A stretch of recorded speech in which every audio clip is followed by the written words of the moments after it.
হয়, এই মুহূৰ্তত মই উপস্থিত আছোঁ নুমলীগড় চাহ বাগিচাৰ ৫ নং লাইনত আৰু এটা পৰিয়াল এই মুহূৰ্তত বিপদত পৰিছে। মই তেওঁলোকক প্ৰথমতে নিউজ লাইভৰ দৰ্শকক দেখুৱাব বিচাৰিছোঁ। মই প্ৰবীণক দেখুৱাবৰ বাবে অনুৰোধ কৰিছোঁ। এগৰাকী মহিলা, তেওঁৰ 2 সন্তান আৰু লগতে তেওঁৰ ভায়েক। এই মুহূৰ্তত আমি তেওঁলোকক পোনপটীয়াকৈ দেখুৱাইছোঁ আৰু আচল কথাটো হ'ল যোৱা 2টা দিনৰ পূৰ্বে তেওঁলোকৰ এইখন ঘৰৰ একমাত্ৰ যি সদস্য, তেখেতৰ নাম আছিল মিঠু তাঁতী, তেওঁ এটা দুৰ্ঘটনাত পৰি মৃত্যুবৰণ কৰিলে। এখন অচিনাক্ত বাহনে এই ঘৰখনৰ যিজন মূল মানুহ, সেই মূল মানুহজনক এক প্ৰকাৰৰ খুন্দিয়াই থৈ যোৱাৰ ফলত থিতাতে তেওঁ মৃত্যু হ'ল। আৰু তাৰপিছত এতিয়া এই ঘৰখনত কেনেকুৱা ধৰণৰ এটা পৰিৱেশ, সেই পৰিৱেশটো আমি দেখুৱাব বিচাৰিছোঁ। এইটো চৰকাৰীভাৱে তেওঁলোকে এটা চৰকাৰী আৱাস গৃহ লাভ কৰিছিল আজিৰ পৰা বহুদিনৰ পূৰ্বে। সেই ঘৰটোতে কোনোমতে তেওঁলোকে বসবাস কৰিছিল। যিজন মানুহ ইতিমধ্যে হেৰাল, সেই মানুহজনে এই ঘৰখনৰ মূল উপাৰ্জনকাৰী আছিল আৰু আজিৰ তাৰিখত তেওঁ নোহোৱা হ'ল। এতিয়া এই পৰিয়ালটো যথেষ্ট কষ্টৰ সন্মুখীন হৈছে। এখেত, তেওঁৰ পত্নী আৰু তাৰ কাষতে আছে 2 সন্তান আৰু লগতে এখেত ভাতৃ কিছু আঁতৰত থাকে। মই তেওঁলোকৰ বৌগৰাকীৰ পৰা জানিবৰ বাবে চেষ্টা কৰিম। এই মুহূৰ্তত কথা সোধাৰ পৰিৱেশ নাই, আপোনাক আমি কষ্ট দিব বিচৰা নাই, কিন্তু আপোনাৰ ল'ৰা ছোৱালী কেইটা? 2টা। সৰু ল'ৰাটো কিমান বয়স? 8 বছৰ। 8 বছৰ। আৰু তেওঁ ডাঙৰ ল'ৰাটো? 16। এই 2 সন্তান আৰু মাতৃ এওঁলোকে এই গৃহটোত বাস কৰে আৰু এখেত ভাতৃ কাষতে তেওঁলোক ভাতৃৰ ঘৰ। আৰু আজিৰ তাৰিখত তেওঁলোক এই 2 সন্তান পিতৃহাৰা হৈছে। অসহায় বুলি কৈছোঁ, এইকাৰণেই কৈছোঁ কাৰণ ঘৰখনৰ যেতিয়া মূল উপাৰ্জনকাৰী হঠাৎ নোহোৱা হয়, তাৰপিছত সেই ঘৰখনৰ পৰিৱেশ কেনেকুৱা হয় সকলোৱে অনুভৱ কৰিব পাৰিব। গাঁওবাসী আছে। মই দাদা আপোনাৰ এই মুহূৰ্তত আচলতে পৰিয়ালৰ লোকৰ লগত কথা পতাটো উচিত বুলি মই অনুভৱ নকৰোঁ। দুখত আছে, যথেষ্ট কষ্টত আছে। কি ক'ব, ঘৰখনৰ একমাত্ৰ উপাৰ্জনকাৰী আজি নাই, কোনোবা অচিনাক্ত বাহনে খুন্দিয়াই থৈ গুচি গ'ল, তেওঁৰ মৃত্যু হ'ল। আজি তেওঁলোক বিপদত পৰিছে, কি ক'ব? বিপদত যেতিয়া পৰিছে এহেঁতক সহায় কৰাটো আমি বিচাৰোঁ। যিহে এতিয়া যিজন মূল উপাৰ্জন কৰা মানুহজনে ঘৰতে নাই, তেওঁ এজন দিশাহেৰা মহিলা, 2 পুত্ৰ লৈ আছে। ইয়াকেই ৰাইজৰ আগত বিচাৰোঁ যে সকলোৱে সহায় সহযোগ কৰিলে আমি বেছি নথৈ আনন্দিত হ'ম। নিশ্চয় এই পৰিয়ালটোক আপোনালোকৰ অকণমান সহায়ৰ প্ৰয়োজন আৰু সেইকাৰণে আমি এই স্থানলৈ আহিলোঁ।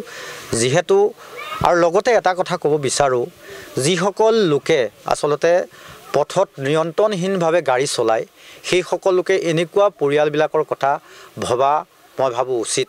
কাৰণ আপোনাৰ সামান্য ভুলৰ বাবে এনেধৰণে কত পৰিয়ালৰ সুখ আৰু শান্তি নোহোৱা হৈছে অনুভৱ কৰা উচিত। গতিকে এই 2টা কথাৰ কাৰণে আমি এই স্থানলৈ আহিলোঁ আৰু এই স্থানৰ পৰা এই বাৰ্তাটো দিব বিচাৰিছোঁ যে এই অসহায় পৰিয়ালটো আজিৰ তাৰিখত 2 সন্তানক বুকুত লৈ মাতৃয়ে দিন পাৰ কৰিব লাগিব।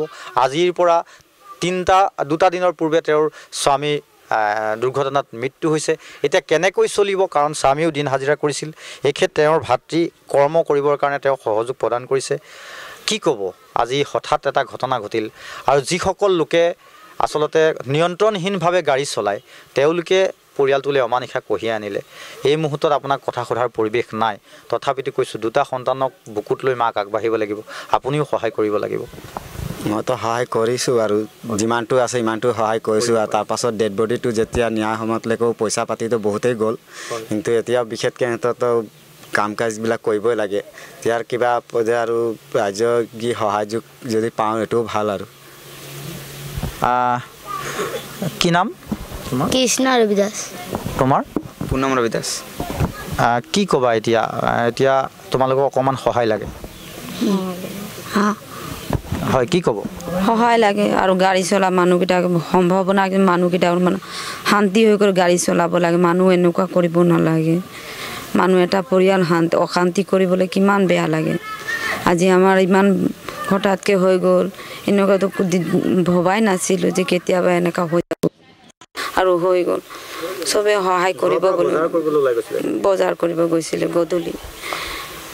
হয়, আচলতে ক'বলৈ ভাষা নাই, তথাপিতো পুনৰ কৈছোঁ যে অকণমান সেইসকল লোকে অকণমান ভাবিব পথত গাড়ী চলাওঁতে এই যে পৰিয়াল এটা এই পৰিয়ালটোৰ সুখবিলাক কাঢ়ি আপোনালোক জানো শান্তিত থাকিব পাৰিব গতিকে গাড়ীখন চলাওঁতে অন্ততঃ 10 বাৰ ভাবক যে আপুনি কাৰোবাৰ পৰিয়াললৈ অমানিশা কঢ়িয়াই আনিছে নেকি বা আনিব লগা সময়ত দুৰ্ঘটনা কোনেও কৰোঁ বুলি নকৰে তথাপিতো যিহেতু পথত তীব্ৰ বেগত গাড়ী চলোৱাৰ ফলত আজিৰ তাৰিখত এই পৰিয়ালটো দিশহাৰা হৈছে আজি তেওঁৰ মই পুনৰ কৈছোঁ যে এই মানুহগৰাকীয়ে দুটা সন্তানক বুকুত লৈ আগবাঢ়ি যাব লাগিব গোটেই জীৱনটো পৰি আছে কেনেকৈ চলিব কি হ'ব এতিয়া যি সামাজিক নিয়ম কৰিব লাগে নিয়মৰ কাৰণেও তেওঁলোক বিপদত পৰিছে গতিকে এওঁলোকক উদ্ধাৰ কৰাৰ কাৰণে তেওঁলোকে কামনা কৰিছে সদাশয় লোকে যদি তেওঁলোকক উদ্ধাৰ কৰে অকণমান সহায় কৰে আমি জানো যে ৰাইজে নখ জোকাৰিলে নৈ বয় প্ৰত্যেকেই যদি অলপকৈ এই পৰিয়ালটোক সহায় কৰে তেওঁলোকে যি সামাজিক কাম বা নিয়ম